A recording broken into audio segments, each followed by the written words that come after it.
எல்லாருக்கும் வணக்கம். Root and remedy சேனலுக்கு உங்களை வரவேற்கிறேன். இன்னைக்கான ஒரு இது என்ன அப்படின்னு பார்த்தீங்கன்னா, உணவே மருந்து. நாம் சாப்பிட்ற உணவே நமக்கு மருந்தா நம்மளுடைய உடம்புல செயல்படுது.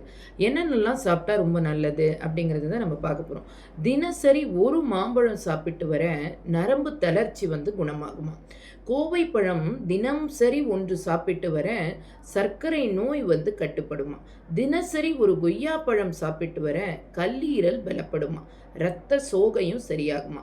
இலந்தை பழம் சாப்பிட்டு வர நெஞ்சு வலி குணமாகும். அன்னாசி பழம் சாப்பிட்டு வர வயிற்று பூச்சிகள் ஒழியும். மாதுளம் படுக்கைக்கு செல்லும் முன் சாப்பிட குடல் புழுக்கள் அழியும். இதெல்லாம் இயற்கையாக கடவுள் கொடுத்துருக்கிறது. உணவு தான் மருந்து. நம்மளுடைய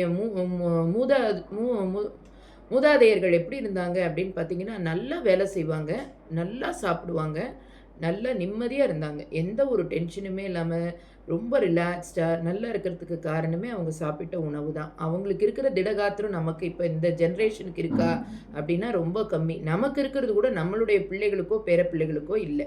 அதனால் நாம் எப்படி இருக்கணுமா, உணவே மருந்தாக மாற்றி நம்ம சாப்பிட ஆரம்பிக்கிறச்சு இத்தனை பயன்களை பெற்றுக்கொள்ளலாம். Thank you so much. மறக்காமல் சப்ஸ்கிரைப் பண்ணி கண்டிப்பாக ஷேர் பண்ணிவிடுங்க.